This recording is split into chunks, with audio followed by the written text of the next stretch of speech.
Após o divórcio, herdei uma propriedade e parti para o interior sob as gargalhadas de moqueria do meu marido. Mas quando vi o que realmente tinha sido deixado para mim no testamento, deixe um comentário abaixo para nos contar de onde você é. Não se esqueça de se inscrever no meu canal para mais histórias. A sala de jantar estava barulhenta, cheia de risadas altas. O tilintar dos copos e gente conversando sobre seus carros chiques, casas de férias e negócios importantes. Eu estava sentada quietinha no fim daquela mesa comprida e chique, minhas mãos cruzadas no colo. Eu estava vestindo aquele vestido azul marinho simples que comprei na liquidação. Tipo, há 3 anos. Estava um pouco apertado na cintura agora. Sendo professora de matemática em uma escola fundamental em Knoxville. Minha vida não era sobre dinheiro. Era sobre meus alunos finalmente entenderem a matéria. Mas eu já não. Nada disso importava. Martin, meu marido, estava rindo com todo mundo. Encostado na cadeira com um copo de bourbon. Ele olhou para mim com aquele mesmo olhar que sempre me dava, uma mistura de irritação e vergonha. Sabe, mãe? Ele disse alto o suficiente para todo mundo ouvir. Alguns caras se casam com mulheres que são parceiras no sucesso deles. A Sofia aqui insiste em ser professora. Ganhando o quê? $30.000 por ano. Mal dá para pagar a gasolina do carro. Todo mundo riu educadamente. E meu rosto ficou vermelho na hora. Eu só fiquei olhando para o meu prato, empurrando as ervilhas com o garfo. A mãe dele, Teresa Fonseca, me deu um sorriso doce, mas falso, enquanto se servia de mais um pouco do caçarola. Ele não está errado. Querida, você realmente deveria pensar em mudar a forma como se apresenta. Uma mulher é o reflexo do marido. Afinal, olha Quirino Soares. Sempre impecável. Sempre ao lado do Martim nos eventos de negócios. Assim que ela mencionou a Quirino, meu peito apertou. Todo mundo naquela mesa sabia quem era Quirino. Aquela dona jovem e glamourosa de uma rede de salões de beleza no centro, sempre agarrada no braço do Martim naquelas festas e eventos chiques que eu não era mais convidada. Eles nem tentavam esconder que estavam me comparando com ela. Eu a vi semana passada. Uma das primas do Martim se meteu. Tão estilosa. Podia estar numa revista com aquela aparência. Ele ajuda ao Martim nos eventos dele. Né? Isso que eu chamo de uma parceira que apoia. Eu show apertei os lábios. Tentando não dizer nada. Pensei nos meus alunos lá na escola. Como os rostos deles se iluminavam quando finalmente entendiam algum problema de matemática difícil. O orgulho que eu sentia em ajudar aquelas crianças que não tinham ninguém para torcer por elas. Mas ali, nada disso importava. Para eles, eu era só uma professora desleixada com um corte de cabelo ruim e um emprego que era uma vergonha em vez de algo para se orgulhar. Martim se inclinou para perto. A voz dele um sussurro que só eu podia ouvir. Você me envergonha. Você não se veste como as outras esposas. Você não age como elas. Você está me puxando para baixo. Eu podia sentir o cheiro do uísque no hálito dele. E os olhos dele estavam afiados como facas. Quando trouxeram a sobremesa, eu já me sentia como se tivesse encolhido até virar nada. As risadas ao meu redor soavam cruéis, ecoando nos meus ouvidos. Quando a Teresa levantou o copo para brindar o futuro de sucesso do Martim e a família que o apoiava, eu silenciosamente coloquei meu copo de água na mesa e só desejei que a noite terminasse. A viagem para casa foi silenciosa no começo. Tudo que eu conseguia ver fora do SUV eram as luzes laranjas da rua. Então, Martim bateu a mão no volante. Você ficou aí sentada que nem um peso morto. Não podia ao menos tentar acompanhar? Toda esposa naquela sala tem uma manicure. Personal trainer. Algum estilo. E você? Com esse vestido barato, e esses sapatos velhos? Você se importa mesmo com a imagem que você me faz passar? Eu me virei para olhar para a janela, vendo as luzes de neon e os restaurantes de fast food passarem voando. Eu me importo com o nosso filho. Eu sussurrei. Isso só fez ele dar uma risada maldosa. Afonso. Nem me faça começar a falar daquele garoto. Aquele menino passa o tempo todo com aqueles kits de robótica idiotas. Ele precisa estar no campo de futebol. Ficando forte. Aprendendo sobre trabalho em equipe.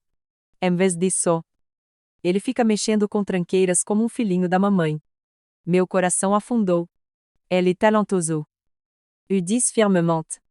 Surpresa com a força na minha voz. Ele constrói máquinas que a maioria dos adultos não conseguiria nem entender. Ele programa tudo sozinho. Ele tem futuro. Martin só fez uma careta de desprezo. Futuro fazendo o quê? Sendo um engenheiro qualquer? Futebol forma líderes. Robótica forma perdedores. Aquelas palavras me atingiram mais forte que um soco no estômago. Coloquei a mão no peito. Minha respiração ficando rápida. E comecei a ver pontos pretos. Chuck. Eu não consigo respirar. Ele olhou para mim, parecendo irritado. De novo isso. Sempre um drama quando as coisas ficam sérias.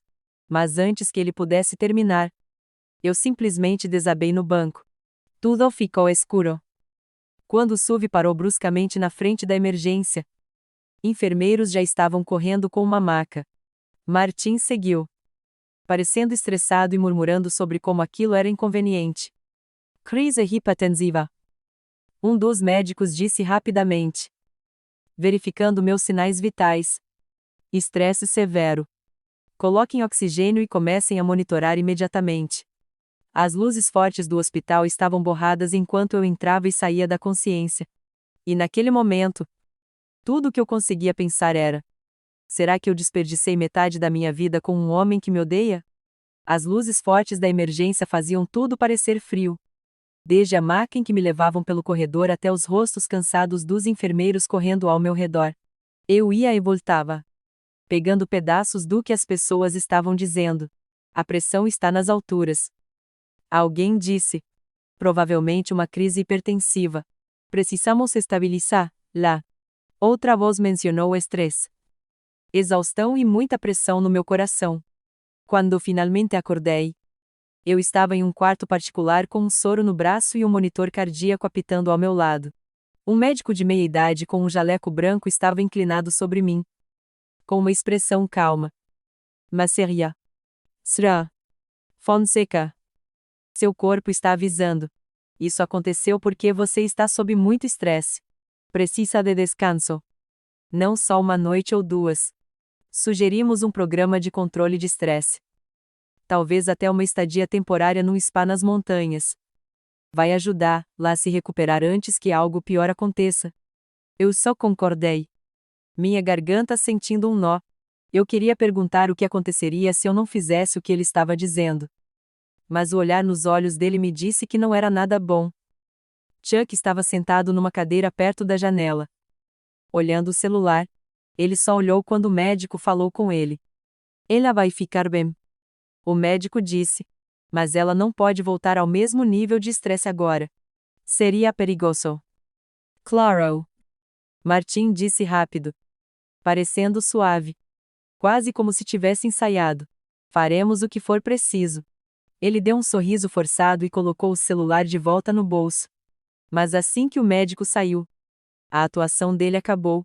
Ele olhou o relógio, suspirou e murmurou. Você sabe escolher a hora certa. Sofia. Eu tinha 2 reuniões importantes hoje. Eu olhei para ele da cama. Meu rosto pálido e meu corpo exausto. Eu não escolhi isso. Eu sussurrei. Ele não respondeu. Só se levantou e começou a andar de um lado para o outro. Depois de um tempo. E ele disse: Olha. O médico está certo. Você precisa mudar de ares. Tem um spa perto de Gatlinburg. Tem yoga. Meditação. Essas coisas. Um amigo me falou. Vou marcar para você ficar algumas semanas. Você descansa. E eu cuido das coisas por aqui. Eu sabia exatamente o que isso significava. Ele podia cuidar da Quirino, a mulher que estava lentamente tomando meu lugar na vida dele. A ideia de ir embora. De deixar Afonso com o Chuck e a avó dele que sempre me julgava. Me dava um aperto no estômago. Mas eu me sentia tão fraca que lutar parecia impossível. Na manhã seguinte, as enfermeiras prepararam minha alta. Chuck falou com elas de um jeito frio e eficiente. combinando para me levarem direto para o spa. Para os médicos e enfermeiras. Ele parecia o marido perfeito. Responsável. Carinhoso. Tomando todas as decisões certas. Só eu conseguia ver a impaciência nos olhos dele. A vontade de voltar para a vida dele sem mim. 2 dias depois. Eu cheguei no spa. No meio das montanhas. Era bonito de um jeito quieto. Quase triste. Árvores altas chegando até o céu. Névoa pairando sobre as montanhas de manhã. E cabanas espalhadas por todo lugar. Lá dentro. Me deram um quarto simples com vista para as montanhas. Uma programação com atividades para relaxar. Planos de dieta e reuniões em grupo sobre como lidar com o estresse. No começo, eu tentei fazer o que me mandavam. E eu fui para a yoga. Mas meu corpo doía e minha mente vagava. Eu ouvi as palestras sobre equilibrar trabalho e vida. Sobre cuidar de você. Mas cada palavra só me lembrava o quão longe eu tinha chegado da vida que eu achava que teria. As outras pessoas lá sorriam para mim e contavam suas histórias sobre estarem exaustas do trabalho. Terem problemas com seus casamentos ou se sentirem sozinhas depois que seus filhos saíram de casa. E concordava. Mas não falava muito. A minha dor parecia mais forte. Mais profunda. Como se nem fosse da mesma categoria da delas. Anuat? Eu ficava sentada na janela da minha cabana. Olhando a silhueta escura das montanhas. As lembranças vinham sem eu querer. A risada de deboche do Chuck na mesa de jantar. As palavras duras sobre o Afonso. O sorrisinho quando ele falava o nome da Quirino. Eu também me lembrava dos nossos primeiros anos. De como ele me dizia que admirava minha bondade. Minha dedicação às crianças. Minha capacidade de ver potencial onde os outros não viam nada. Naquela época, eu acreditava nela. Eu acreditava que o amor podia superar as diferenças. Que a bondade podia diminuir a distância entre os mundos. Mas sentada ali no silêncio do retiro, eu percebi o quão errada eu estava. O amor tinha sumido há muito tempo. Corroído pelo desprezo e pela traição. O que restava era costume. Medo da solidão, e uma tentativa desesperada de manter minha família unida por causa do Afonso. Uma enfermeira aparecia toda noite para medir minha pressão. Me lembrando de descansar. E o Sória. Agradecia, e depois ficava acordada por horas. Olhando para o teto. Eu não conseguia mais fugir da verdade. Eu estava presa a um homem que não me amava. Que não me via como uma parceira. Mas como um peso. E pela primeira vez, eu admiti para mim mesma que também não sentia amor por ele. Só cansaço. Tristeza, e o eco vazio de anos desperdiçados. As montanhas lá fora permaneciam silenciosas. Antigas e imperturbáveis. Em algum lugar no fundo do meu peito. Algo mudou. Não esperança. Ainda não. Mas o mais leve reconhecimento de que a vida não podia continuar daquele jeito. Quando eu voltei do retiro semanas depois, a primeira coisa que eu notei foi o silêncio no apartamento. Estava quieto demais. Vazio demais. Meus olhos percorreram a sala, e eu prendi a respiração. As estantes onde meus livros ficavam alinhados estavam vazias. A poltrona onde eu costumava sentar para corrigir provas tinha sumido. Até as fotos da família, fotos do casamento. Retratos do Afonso na escola, tinham sumido. Deixando retângulos pálidos nas paredes como fantasmas de uma vida apagada. Mãe. Afonso correu até mim. O rosto pálido. As mãozinhas tremendo enquanto ele segurava a manga do meu casaco. O pai ficou tirando as coisas. Ele disse que só ia guardar. Mas todo dia sumia alguma coisa. Primeiro a TV. Depois sua máquina de costura. Depois os talheres. Eu não sabia o que fazer. Eu me ajoelhei. Abraçando ele forte. Sentindo as batidas rápidas do coração dele contra o meu. Está tudo bem. Meu amor? Eu sussurrei. Embora nada estivesse bem. Eu olhei em volta de novo. Sentindo o vazio do apartamento me esmagando.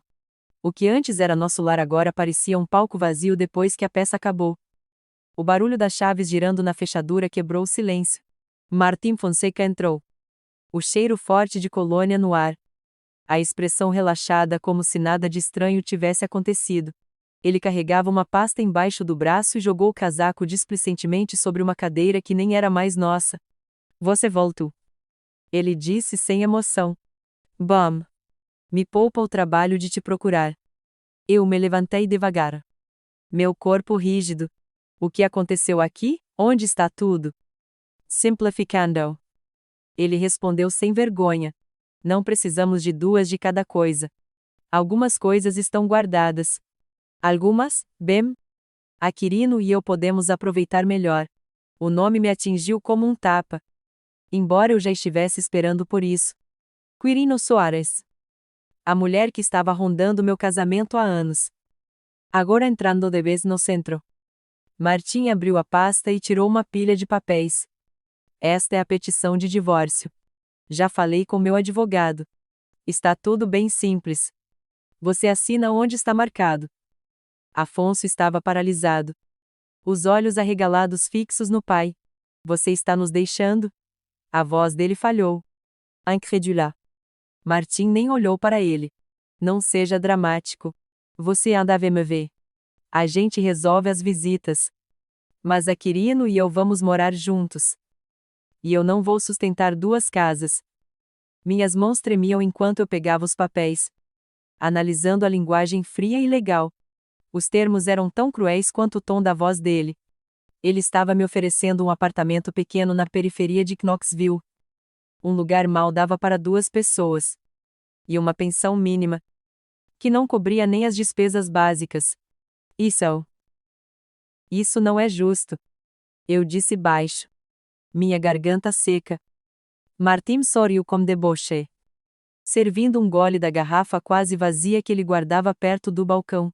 A vida não é justa. Sofia. Você ficou aí na sua.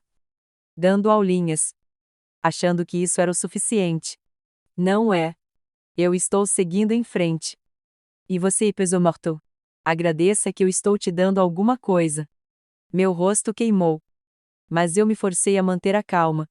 Por dentro. Meu peito doía de tristeza e humilhação. Mas não adiantava implorar. Eu já tinha implorado o suficiente. Silenciosamente por anos. Por respeito. Por amor. Por algum sinal de que nosso casamento ainda significava alguma coisa. A voz do Afonso cortou a tensão. Eu não quero morar com ela. Eu quero ficar com a mãe. Os punhos pequenos dele estavam cerrados. O maxilar travado. Martim acenou com dédain. Você vai se acostumar. A Quirino sabe o que é melhor para um garoto da sua idade. Ela vai te colocar no futebol. Te tirar dessa besteira de robôs. Você vai me agradecer depois. Meu coração se partiu pelo meu filho. Mas naquele momento, uma clareza cortou a névoa do desespero. Aquele era o homem a quem eu tinha me ligado por mais de uma década. Um homem que desmontaria minha casa. Desprezaria as paixões do nosso filho e substituiria sua família sem hesitar. E eu peguei a caneta que estava na mesa de centro. Minha mão hesitou só uma vez antes de eu assinar cada linha onde as etiquetas amarelas indicavam. O risco da caneta no papel soou definitivo. Como o fechamento de uma porta. Martim pegou os papéis de volta com um sorriso satisfeito. Bom. Vou pedir para meu advogado dar entrada até o fim da semana. Você pode se mudar para o novo lugar até segunda. Minha assistente te manda o endereço. Ele bebeu o resto da bebida e saiu tão displicentemente quanto entrou. Deixando para trás só o eco da porta fechando. Eu fiquei ali parada. Com meu filho grudado em mim. O apartamento vazio se abrindo ao nosso redor. Minhas mãos estavam frias. Mas minha voz estava firme quando eu sussurrei. Nós vamos ficar bem. Afonso. Nós vamos recomeçar. Só você e eu. O garoto olhou para mim. Os olhos cheios de lágrimas. Mas também de confiança. E embora meu coração estivesse partido, eu sabia que não tinha volta. Eu não ia correr atrás do Martim. Eu não ia lutar por um lugar numa vida que ele já tinha dado para outra pessoa. Eu juntei o pouco que tinha sobrado, as poucas bolsas que tínhamos. As pequenas coisas que ele não tinha levado, e segurei a mão do meu filho com força. Juntos. Nós saímos para o corredor. deixando para trás os destroços de um casamento que tinha morrido muito antes dos papéis tornarem isso oficial. O apartamento que o Martin tinha arrumado pra gente era um conjugado num prédio velho na periferia de Knoxville. As paredes eram finas, a tinta descascando em alguns lugares, e um cheiro fraco de fritura pairava nos corredores. À noite, eu conseguia ouvir o barulho do trânsito da rodovia e as discussões dos vizinhos através das paredes. O lugar não tinha varanda, nem quintal. Só uma faixa estreita de asfalto onde as crianças do prédio brincavam com bicicletas velhas. Eu tentei sorrir para o Afonso enquanto a gente entrava com nossas poucas coisas. Eu coloquei os kits de robótica dele perto da janela, esperando que a luz da manhã fizesse o quarto parecer mais claro. Mas eu conseguia ver a decepção nos olhos dele. Ele tinha saído de um quarto pequeno só para ele para ter que dormir no mesmo lugar que a mãe, com as camas divididas só por uma cortina fina que eu fiz com um lençol velho. Na escola nova, o Afonso estava tendo dificuldade para se enturmar. A garotada logo percebeu que ele não era como eles. Ele não ligava para futebol ou videogame. A alegria dele estava nos circuitos e fios dos projetos de robótica, o que rendia provocações e, pior, indiferença. Dia. Ele chegou em casa emburrado, a mochila arrastando no chão. Eles disseram que eu tenho que ir para o treino de futebol. E ele murmurou. O treinador disse que robótica não é um clube de verdade aqui. Ele disse: Futebol constrói caráter. Meu estômago embrulhou. Você não tem que desistir do que você ama. Eu garanti a ele. Mas a dor no rosto dele me dizia que ele já se sentia um estranho. Enquanto isso, meu próprio mundo estava desabando sob um peso diferente. Eu tinha conseguido manter meu emprego de professora. Mas o clima na escola tinha mudado. O diretor novo, um cara chamado Sr. Julio, se comportava mais como um empresário do que como um educador. Ele deixou claro numa reunião de professores que o que importava eram os resultados, não a honestidade do processo. Eu logo entendi o que ele queria dizer. Dia. Ele me chamou na sala dele, se encostando na cadeira com um sorriso convencido. Sra. Fonseca. Alguns dos nossos pais fazem contribuições generosas para garantir que seus filhos tenham sucesso. E eu espero que meus professores cooperem. Isso significa um pouco de flexibilidade com as notas. A senhora entende? Meu coração afundou. O senhor está me pedindo para aceitar propina. Eu disse na lata. O sorriso dele nem se mexeu. Estou pedindo que a senhora jogue em equipe. Todo mundo consegue. Não seja a pessoa que causa problemas. Eu balancei a cabeça. Eu me tornei professora para ajudar as crianças a aprender, não para vender notas. Eu não vou fazer isso. O ar na sala ficou frio. Os olhos dele se estreitaram. Então a senhora vai achar a vida aqui bem difícil. E ele cumpriu a palavra dele. Em pouca semana. Minha carga de trabalho estava impossível. Me deram aulas extras sem pagar mais. Me obrigaram a cobrir colegas que faltavam e me jogaram pilhas de papelada que ninguém mais parecia tocar.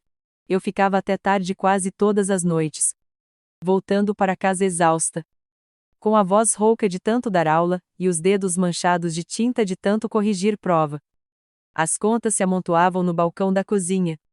Aluguel, luz, água, comida. A pensão que o Martim tinha prometido mal dava para cobrir metade do que o Afonso precisava. Mais de uma vez, eu pulei refeições para que meu filho pudesse comer o suficiente. Eu costurei um rasgo no tênis dele em vez de admitir que não tinha dinheiro para comprar um novo. À noite, quando o Afonso estava dormindo, eu ficava sentada perto da única janela, olhando para a luz neon de um posto de gasolina do outro lado da rua. O mundo lá fora parecia cruel e indiferente. Eu pensava na caça que tinha perdido, no casamento que tinha desmoronado, na carreira em que eu tinha acreditado e que agora estava manchada pela corrupção. Todos os cantos da minha vida pareciam estar se fechando. A solidão apertava meu peito tão forte quanto o aperto financeiro. Amigos do meu bairro antigo tinham se afastado, desconfortáveis com o meu divórcio ou ocupados demais com suas próprias vidas. A família estava longe, espalhada por outros estados. E os telefonemas só enfatizavam a distância. Às vezes eu apertava as mãos no rosto, abafando os soluços para que o Afonso não ouvisse. Outras vezes, eu ficava sentada em silêncio. O peso do desespero pesado nos meus ossos. Eu me perguntava por quanto tempo mais eu conseguiria lutar. Eu sempre acreditei que se eu trabalhasse duro, fosse honesta e desse amor livremente, o mundo me recompensaria da mesma forma. Mas agora, com meu casamento acabado, meu emprego envenenado e meu filho sofrendo, essa crença parecia mais um pedaço de inocência que eu tinha perdido. Mesmo assim, toda manhã eu me forçava a levantar, me vestir e encarar a sala de aula. Eu olhava nos olhos dos meus alunos e fingia que eu estava bem, que eu ainda podia ser a professora de que eles precisavam. Eu sorria para o Afonso, mesmo quando meu coração estava partido. Mas no fundo, eu sentia que estava parada na beira de um precipício, com o chão desmoronando embaixo de mim. Eu sabia, embora ainda não conseguisse imaginar como, que alguma coisa tinha que mudar. Porque se não mudasse, eu e meu filho seríamos engolidos inteiros. O telefone tocou numa quinta-feira à noite enquanto eu estava sentada na mesa da cozinha, com uma pilha de contas não pagas espalhadas na minha frente. Oi, atendi. E antes que eu pudesse dizer alô, a voz do Martim cortou a linha. Afiada e impaciente. Eu vou diminuir a pensão. Ele disse, sem rodeios. Você vai receber menos a partir do mês que vem. Meu estômago apertou. Você não pode simplesmente decidir isso. Chuck. O tribunal ordenou. Eu posso decidir muita coisa. E ele interrompeu. E se você reclamar? Eu mesmo vou te levar ao tribunal. Você acha que vai ganhar a guarda com seu apartamento Mixuruca? Seu salário patético? Juízes não dão filhos para mães que não podem dar estabilidade. A Quirino e eu podemos dar a ele uma casa de verdade. Um futuro de verdade. Não me provoque. Minha mão tremia enquanto eu segurava o telefone. Eu conseguia ouvir o tilintar de copos e risadas abafadas no fundo. O som do mundo da Quirino invadindo meu ouvido. E eu queria gritar. Dizer a ele que ele já tinha tirado o suficiente. Mas minha voz saiu como um sussurro. Ele é nosso filho. Chuck. Ele precisa de mim. Então se vire para fazer dar certo. E ele respondeu com raiva. E a linha ficou muda. E fiquei paralisada, olhando para as contas que pareciam zombar de mim. Aluguel. Luz. Água. Comida. Os números ficaram borrados enquanto lágrimas enchiam meus olhos. Eu apertei as palmas das mãos contra o rosto, tentando controlar a respiração. Mas o desespero apertava mais do que nunca. No dia seguinte na escola, as coisas pioraram. Sim, Julio, o diretor, me chamou de novo na sala dele. A mesa dele brilhava com novos acessórios. Uma cadeira de couro. Uma placa com o nome polida. Todos símbolos das doações que ele tirava de pais desesperados. Sra. Fonseca. Ele começou, juntando as mãos cuidadosamente. Está claro que a senhora não está se encaixando no nosso sistema aqui. A senhora se recusa a cooperar e... Francamente, sua atitude é perturbadora. Acho melhor a senhora entregar sua carta de demissão antes que o conselho force a situação. Meu coração disparou. Eu dei tudo para este emprego. Eu não fiz nada de errado. Ele sorriu um sorriso fino e cortante. Às vezes não fazer nada é o problema. Escreva a carta. Ou o conselho vai fazer um espetáculo disso. E aí boa sorte para encontrar trabalho em outro lugar. Eu saí da sala dele de cabeça erguida. Mas por dentro eu me sentia vazia. Quando cheguei ao meu apartamento naquela noite, eu desabei na cama, olhando para o teto rachado. Um pensamento me oprimiu. Eu estava perdendo tudo: meu casamento, minha estabilidade, minha carreira. Foi nesse poço de desespero que meu telefone tocou de novo. Destavei. A voz do outro lado era calma. Professional. Sra. Fonseca, meu nome é Oscar Mendes. Sou advogado de inventário, e estou ligando do condado de Sevier. Estou entrando em contato sobre o espólio de sua falecida parente. Sirta. Shana Matos Carter. Eu pisquei. sem ter certeza se tinha ouvido direito. You. Eu não conheço ninguém com esse nome. Ela era uma prima distante. Tecnicamente. O homem explicou. Morava nos Montes Apalaches perto de Townsend. Uma mulher muito reservada. Elle a fait ce ressentiment? De acordo com o testamento dela. A senhora está listada como a principal herdeira. Yuri nervosamente. Isso parece um daqueles golpes. Qual é o próximo passo? O senhor vai me pedir para depositar dinheiro para liberar? Eu garanto que isso não é um golpe. O advogado disse pacientemente. A senhora não precisa enviar um centavo. Mas precisa se encontrar comigo para analisar os documentos. Acertar. Carter deixou uma casa. Terá. Um veículo e outros bens. Existe. No entanto. Uma condição. Para reivindicar a propriedade total. A senhora deve residir na casa por pelo menos 1 ano. E eu me sentei devagar. As palavras afundando como pedras caindo na água. Uma casa. Terra. Carro. Parecia absurdo. Impossível. Por que eu? Eu perguntei baixinho. Acerta. Carter não tinha filhos. Nem cônjuge e poucos parentes restantes. Seu nome foi escolhido especificamente. E eu desliguei o telefone atordoada. Olhando para a luz fraca da lâmpada da cozinha. Meu primeiro instinto foi descrença. Aquilo só podia ser um engano. Eu mal tinha forças para acreditar em alguma coisa boa. Mas a voz firme do advogado ecoava na minha mente, se recusando a ser ignorada. Mais tarde, quando eu expliquei para o Afonso, os olhos dele se iluminaram pela primeira vez em semanas. Uma casa nas montanhas? É sério. Mãe, talvez seja tipo uma aventura. Eu consegui dar um pequeno sorriso. Embora minhas mãos ainda estivessem tremendo, talvez fosse uma aventura. Ou talvez fosse mais uma reviravolta cruel do destino. Eu não sabia.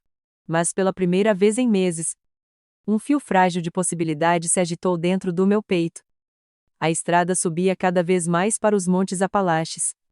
Cada curva revelando encostas densas de árvores ainda pesadas do verão. Eu segurei firme no volante do sedã emprestado. Meu coração batendo forte enquanto a pequena cidade finalmente aparecia à vista. Townsend era um lugar tranquilo. Com uma rua principal cheia de lanchonetes, lojas de ferragens e algumas lojas de antiguidades. Depois disso, a estrada foi ficando mais estreita até virar um caminho de terra que entrava na floresta. No fim desse caminho estava a casa. Eu parei o carro e fiquei olhando. Sem conseguir falar. Era maior do que eu tinha imaginado. Uma casa antiga do sul. Com uma varanda larga que dava a volta na frente. A tinta branca desgastada anuncia suave. Trepadeiras subiam pelos corrimãos e as janelas brilhavam fracamente na luz fraca da tarde. Era velha. Sim. Mas era Sofia. O Afonso saiu correndo do carro. Os tênis dele estalando na brita. Mãe. Olha. É enorme. Ele correu para os degraus e puxou a porta de carvalho pesado até que ela se abrisse com um gemido. Lá dentro. O ar cheirava levemente a cedro e poeira. Mas o espaço era de tirar o fôlego. A sala da frente era ampla, com uma lareira emoldurada por pedras esculpidas e um lustre que parecia estar pendurado ali desde a Guerra Civil. Depois dela ficava a biblioteca, com prateleiras do chão ao teto, cheias de livros encadernados em couro e tecido rachados. Eu vaguei de um cômodo para outro, sentindo admiração e descrença me invadindo. A sala de jantar ainda tinha uma mesa comprida de mogno, com a superfície brilhando sob camadas de polimento. Lá em cima, ela encontrou um quarto que parecia um quarto de bebê. Mas não era para bebês. Esse quarto estava cheio de kits de modelos, conjuntos de robótica e prateleiras cheias de manuais. O Afonso estava parado no meio dele, com o rosto brilhando. Parece que foi feito para mim. Ele sussurrou, já pegando uma caixa de engrenagens e fios. A garganta da Sofia apertou. Ela tocou a beirada de uma bancada, passando os dedos sobre iniciais gravadas na madeira. Quem quer que Shanna Matos Carter tivesse sido. Ela tinha pensado em crianças como Afonso. Curiosas. Inventivas. procurando mundos que pudessem construir com as mãos. Naquela noite, depois que eles descarregaram o pouco que tinham trazido, alguém bateu na porta. Um homem de cabelos grisalhos com botas de trabalho e macacão estava ali, segurando o boné respeitosamente. Boa noite, senhora. E ele disse: Meu nome é Philippe Castro. Mas o pessoal me chama de Ed. Eu cuidei desse lugar para acertar. Sana antes de ela falecer. Consertei o telhado. Evitei que os canos congelassem. Pensei em dar uma passada para ver se a senhora precisava de alguma coisa. A Sofia agradeceu calorosamente. Grata pela gentileza. Ele entrou rapidamente, os olhos dele examinando os cômodos com uma mistura de nostalgia e cautela. Essa casa. Ela carrega muita história. E ele murmurou. As pessoas dizem que tem mais coisa enterrada aqui do que livros e móveis. Alguns ainda sussurram sobre ouro confederado escondido quando os soldados passaram por essas colinas. Acerta. Sana nunca falava muito, mas ela dava umas dicas de vez em quando. A Sofia sentiu um arrepio. Metade por causa do ar frio que entrava pelas janelas antigas. Metade por causa do peso das palavras dele. No dia seguinte, enquanto explorava a cidade, ela encontrou outro visitante na propriedade. Um homem alto com um terno sob medida estava parado no portão, com uma prancheta na mão. O caminhão dele tinha o nome de uma empresa de construção. A senhora deve ser a Seara Fonseca. Ele disse suavemente, estendendo a mão. Meu nome é Moreira Freitas. Eu dirijo a Mountain View Development. Nós estamos de olho nessa terra há algum tempo. Ponto nobre para aluguel de férias. Eu ficaria feliz em fazer uma oferta generosa. A Sofia balançou a cabeça. A casa não está à venda. O sorriso do Moreira se fechou. Eu entendo que pode ser muita coisa para alguém na sua situação. Lugar grande. Muita manutenção. Pense nisso. Eu volto a entrar em contato. Ele tirou o chapéu e foi embora. Mas não antes de dar uma última olhada na propriedade. Naquela noite, a Sofia estava sentada na varanda enquanto o Afonso mexia feliz lá em cima. O ar estava fresco, cheio dos sons de grilos e corujas distantes. Ela pensou no testamento, na condição de que ela morasse ali por um ano. No começo, tinha parecido impossível. Agora, enquanto ela olhava a casa brilhando suavemente no crepúsculo, parecia a única escolha que ela tinha. Ela se susurrou para si mesma, firme e resoluta. Nós vamos ficar. Nós vamos fazer isso dar certo. Pela primeira vez em meses, a Sofia sentiu um lampejo de paz. A casa era velha, talvez até carregada de segredos. Mas será deles. E para uma mulher que tinha perdido tudo, isso era o suficiente para recomeçar. Em uma semana após se instalar na casa antiga, a Sofia começou a procurar trabalho fixo. O dinheiro que tinha sobrado na conta bancária mal dava para comprar comida. E embora a propriedade oferecesse abrigo, ela ainda precisava de renda. Ela entrou na escola de ensino médio da cidade pequena. Currículo na mão. Os nervos à flor da pele enquanto esperava do lado de fora da sala do diretor. Para a surpresa dela, a entrevista foi breve e quase calorosa. A escola estava tendo dificuldades para encontrar professores de matemática qualificados. E a experiência da Sofia era exatamente o que eles precisavam. Na segunda-feira seguinte, ela estava em frente a uma sala de aula de novo. Dessa vez com um salário melhor e uma carga de trabalho mais leve do que ela tinha aguentado em Knoxville.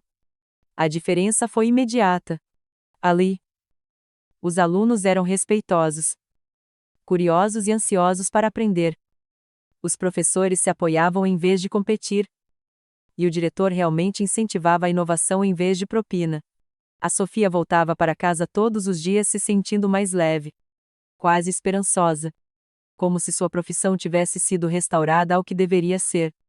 Em casa, o Afonso estava prosperando à sua maneira. Pela primeira vez, ele tinha um quarto cheio de luz, prateleiras cheias de livros e kits de robótica deixados para trás pela Shana. Ele passava horas na bancada de trabalho soldando circuitos e desenhando projetos. O riso dele ecoando pelos corredores da casa antiga. Quando ele mostrou orgulhosamente para Sofia um robô pequeno que ele tinha programado para seguir comandos de voz, ela sentiu um orgulho que não sentia há anos. Lentamente, os dois começaram a se inserir no tecido da cidade. Vizinhos apareciam com tortas ou legumes frescos de suas hortas, ansiosos para receber luz. O pastor da igreja local se apresentou e ofereceu ajuda se eles precisassem. No supermercado, a caixa perguntava como eles estavam se instalando, genuinamente interessada na resposta. Para Sofia, era surpreendente. Ela tinha se acostumado tanto com olhares frios e julgadores em Knoxville que essa gentileza parecia quase irreal. Ela começou a exalar a tensão que carregava há tanto tempo, se permitindo acreditar que talvez ela e o Afonso pudessem realmente construir uma vida ali. Mas a sombra nunca estava longe. Moreira Freitas apareceu no portão numa manhã fresca, encostado casualmente no caminhão dele, como se ele já fosse o dono do lugar. Sra. Fonseca? Ele disse suavemente. Eu ouvi dizer que a senhora conseguiu um emprego na escola. Que bom! Mas sejamos honestos. Essa casa é um fardo. É velha. É cara de manter, e a terra é instável. Pesquisas geológicas apontaram essa área como potencial para deslizamentos. A senhora e seu filho não querem ser pegos nisso. Querem? A Sofia apertou o cesto de comida que estava carregando. Nós não vamos vender. Sir. Freitas. A casa foi confiada a mim. E eu pretendo honrar isso. O sorriso dele era ensaiado. Do tipo que nunca chegava aos olhos. Pense nisso.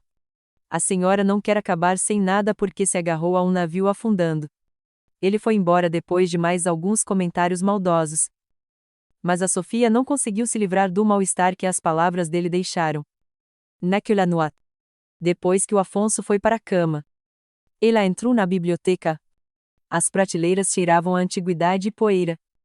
E enquanto ela passava os dedos pelas lombadas dos livros, ela encontrou algo que não tinha notado antes.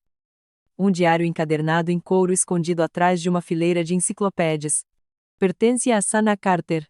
A letra dentro era organizada, mas desbotada. As anotações abrangendo décadas. Algumas eram anotações banais sobre reparos na casa. Mas outras eram diferentes. Elas falavam de boatos transmitidos por gerações. De ouro escondido durante a Guerra Civil. De homens que vieram rondando a propriedade alegando ter direito sobre ela. Havia até esboços. Mapas grosseiros da terra marcados com símbolos enigmáticos. O pulso da Sofia acelerou enquanto ela folheava as páginas. As histórias que o Ed, o caseiro, tinha insinuado estavam ali em preto e branco. E quanto mais ela lia, mais claro ficava. Shanna sabia que a propriedade tinha mais do que valor sentimental. Ela tinha guardado aquilo com fervor, mantendo a verdade longe de oportunistas como Moreira Freitas. Sentada na mesa antiga com o diário aberto na sua frente, a Sofia sentiu uma agitação que não sentia há anos. Não medo. Embora o perigo espreitasse nas bordas dessas descobertas. Mas resolução. Se Shanna tinha confiado a ela essa casa, então talvez também fosse responsabilidade dela proteger os segredos que ela continha. Ela ficou o livro gentilmente. O peso da história sobre seus ombros. Lá fora, as montanhas surgiam no luar. Testemunhas silenciosas de séculos de lendas sussurradas. E a Sofia percebeu que sua luta pela sobrevivência não era mais só sobre aluguel ou pensão. Era sobre defender um legado e talvez descobrir uma verdade que outros estavam caçando há gerações. Quanto mais a Sofia lia os diários da Shanna, mais perturbadoras as anotações se tornavam. As páginas iniciais descreviam a vida cotidiana. Ensinar na escola dominical.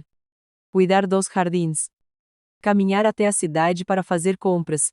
Mas quando ela chegou aos volumes mais recentes, o tom escureceu. Havia menções repetidas de estranhos batendo na porta. Perguntas sobre a propriedade. Homens que ofereciam dinheiro em troca de acesso discreto à terra. Um nome aparecia mais de uma vez. Moreira Freitas. A caligrafia cuidadosa o sublinhava como para enfatizar cautela. Não confie nele. Ele está atrás do que está embaixo. E então veio a anotação que congelou o sangue da Sofia. A família Carter guardou algo desde os dias da guerra. Tesouro confederado escondido quando as tropas da União varreram essas montanhas. Eu nunca contei para ninguém. Mas os caçadores suspeitam. Se eles se encontrarem, eles não vão parar nas palavras. Eles vão destruir para reivindicar. A Sofia fechou o diário. O pulso acelerado. Ela se encostou na cadeira de couro desgastada. As sombras da biblioteca engrossando enquanto o sol da tarde desaparecia atrás das montanhas. Tesouro confederado. Soava como folclore. O tipo de história contada em volta de fogueiras para entreter crianças. No entanto, Shanna tinha escrito sobre aquilo como fato. Com uma seriedade que não deixava dúvidas. Naquela noite, o sono se recusou a vir. Ela se revirou na cama. O som dos grilos lá fora só aumentando sua consciência de cada rangido na casa antiga. Por volta da meia-noite, ela ouviu passos estalando suavemente na brita lá fora. Ela saiu da cama silenciosamente, o coração batendo forte. E empuxou a cortina. O quintal estava encharcado de luar prata contra a floresta escura. E ali, na beira da varanda, uma sombra se movia alta, deliberada. Ela prendeu a respiração enquanto a figura se aproximava sorrateiramente, parando na janela antes de desaparecer de volta para as árvores. Pela manhã, ela ainda estava abalada. Quando Wade apareceu para deixar lenha, ela o puxou para o lado. Ed, você já viu alguém rondando por aqui à noite? O rosto dele se secou. Eu estava esperando que a senhora não visse. O Moreira está farejando esse lugar há anos.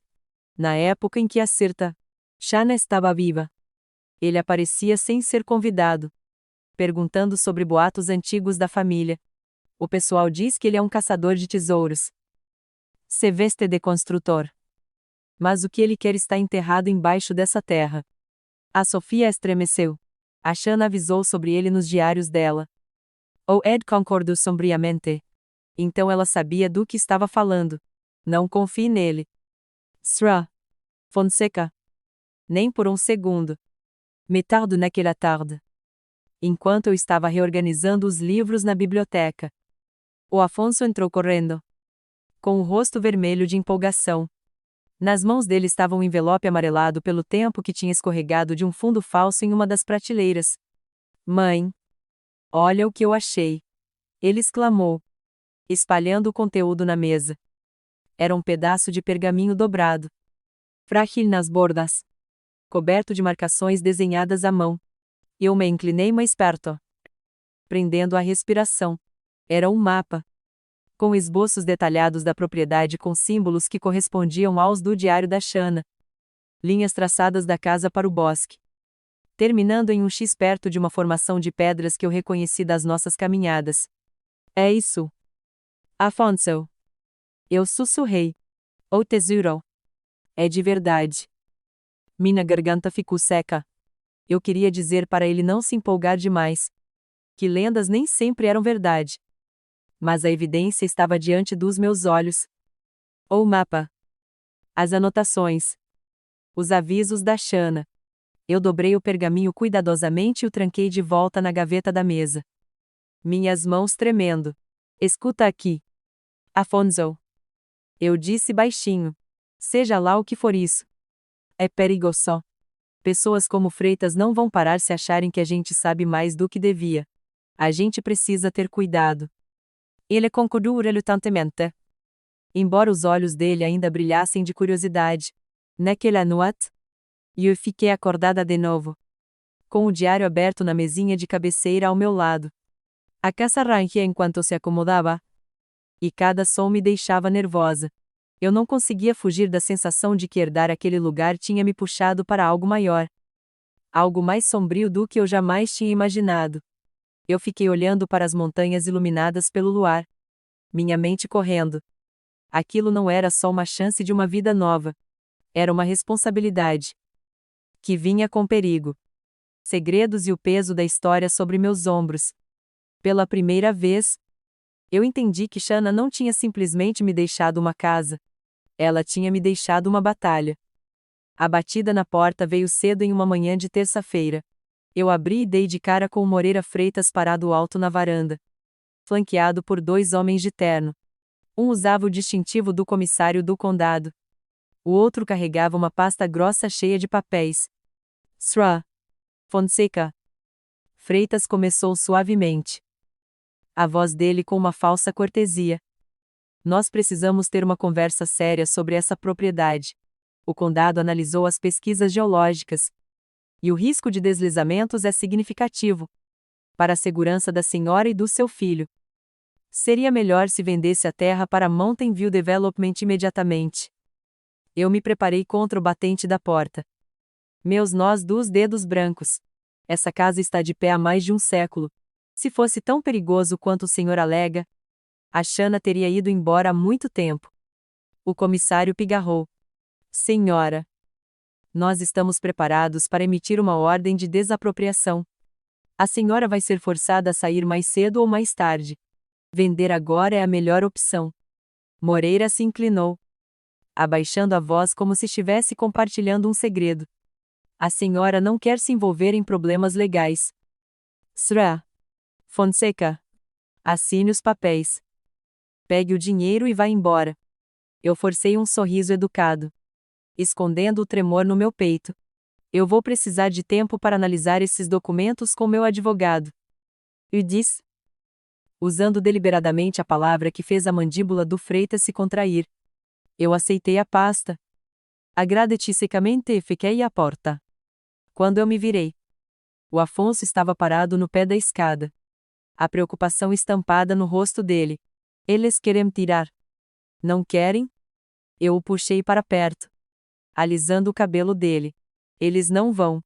Não se a gente conseguir provar a verdade. Naquela noite, enquanto separava caixas no porão, o Afonso notou algo incomum. As tábuas do assoalho perto da parede do fundo pareciam irregulares, quase ocas sob os tênis dele. Animado. E ele chamou a mãe dele. Juntos. Eles forçaram as tábuas empenadas, revelando uma escada estreita que espiralava para a escuridão. Com uma lanterna na mão, eu desci cautelosamente. O ar ficou úmido e frio. As paredes de pedra brilhando com a umidade. Lá embaixo ficava uma câmara escondida, intocada por décadas. Caixas empoeiradas se alinhavam nas paredes. Dentro delas estavam relíquias. Uniformes da época da Confederação. Armas enferrujadas e maços de papéis amarelados selados em cera. Um baú continha livros de contabilidade, mapas e um diário de um ancestral Carter que tinha vivido durante a Guerra Civil. As anotações detalhavam como a família tinha protegido não apenas boatos de tesouro, mas também documentos históricos reais e artefatos valiosos demais para cair nas mãos do inimigo. Minhas mãos tremiam enquanto eu segurava um livro razão. Isso prova o legado da família. Essa casa não é só antiga. É um sítio histórico. Os olhos do Afonso brilharam. Se a gente mostrar para as pessoas, eles não podem tirar. Né? Mãe? Eu concordei com a cabeça. A determinação substituindo o medo. Exatamente. No dia seguinte, eu entrei em contato com o Oscar Mendes, o advogado de inventário. Ele examinou os documentos e concordou. O que eu tinha descoberto podia mudar tudo. Por sugestão dele, eu procurei o jornal local, o Sevier County Gazette. Logo. Jovem jornalista chegou, tirando fotos dos artefatos, registrando minha história e prometendo uma reportagem que viraria manchete. No fim de semana, a primeira página trazia a manchete. Cache da era da Confederação escondido descoberto na propriedade Carter, planos de construção questionados. As consequências foram imediatas. Moradores que antes tinham sido indiferentes agora se uniram em torno de mim, furiosos com a ideia de perder um pedaço da herança deles. Telefonemas inundaram o escritório do condado exigindo uma investigação. Encurralado, Freitas tentou revidar, insistindo que os artefatos eram falsificações e que o tesouro não passava de lixo. Mas a própria reputação dele trabalhou contra ele. Sussurros sobre as negociações dele. Propinas. Ameaças. Compras de terras obscuras. surgirão rapidamente. Vários moradores vieram à tona com histórias de como ele tinha intimidado proprietários idosos a vender por mixaria. Então veio o golpe final. Um investigador estadual, alertado pelo escândalo crescente, descobriu provas de que o Freitas estava envolvido em caça ilegal de artefatos há anos. Fotografias e registros o ligavam a locais saqueados em todo o Tennessee. Quando o condado convocou uma reunião de emergência, a fachada polida do Freitas tinha desmoronado. Ele saiu da sala furioso, com o rosto pálido, enquanto o comissário, que tinha estado ao lado dele, se distanciava silenciosamente, prometendo cooperação com o Estado. Eu estava sentada no fundo da sala de reuniões, com a mão pequena do Afonso na minha. Eu senti o peso no meu peito sumir pela primeira vez em meses. A casa da Sana, agora minha, não era mais um fardo sob ameaça. Era um tesouro por si só. Reconhecido e protegido pela mesma comunidade que o Freitas tinha tentado manipular. Quando voltamos para casa naquela noite, as montanhas surgiam escuras e silenciosas ao nosso redor. Mas a casa parecia viva, brilhando com um novo propósito. Oi, parai na varanda, respirando o ar fresco. Meu coração firme. Por tanto tempo eu tinha me sentido impotente, jogada de uma dificuldade para outra. Agora, parada no lugar que minha família tinha me confiado, eu percebi que tinha feito o que antes pensava ser impossível. Eu tinha defendido o futuro do meu filho, meu legado e minha dignidade contra aqueles que teriam tirado tudo. A notícia da queda do Moreira Freitas se espalhou rapidamente pelo condado de Sevier. Mas para mim, a verdadeira vitória era muito mais pessoal. Por meses, minha vida tinha sido ditada pela crueldade de outras pessoas. A traição do Martim, a corrupção do Sênior, Julio, a ganância do Freitas. Agora, finalmente, eu podia respirar. O processo legal se moveu rapidamente. Com o apoio do advogado de inventário e as evidências crescentes da importância histórica da família Carter, o tribunal me reconheceu como a herdeira legítima e me concedeu a propriedade total da propriedade. A condição de morar ali por um ano tinha sido cumprida. Mas agora a casa era minha para sempre. Sem mais ameaças. Sem mais ofertas de homens de terno. A escritura trazia meu nome. Sofia Matos Fonseca. Ao mesmo tempo, a notícia sobre o talento do Afonso começou a circular. Os kits de robótica que a Shanna tinha deixado para trás eram mais do que brinquedos, se tornaram ferramentas para o futuro. O robô dele que seguia comandos de voz chamou a atenção em uma feira de ciências local. E em poucas semanas um professor da Universidade do Tennessee entrou em contato, convidando ele para visitar o laboratório de engenharia deles. Vizinhos se juntaram para comprar novos materiais para ele. Empresas locais patrocinaram os projetos dele. E pela primeira vez o Afonso se sentiu celebrado em vez de ridicularizado. E eu observei ele florescer. Os ombros mais retos. O riso dele voltando. Ele não era mais o garoto ridicularizado por ser diferente. Ele era um jovem inventor, cuja comunidade acreditava nele. Enquanto isso, a vida cuidadosamente construída do Martim Fonseca desmoronou. Quirino Soares o largou por um investidor mais rico.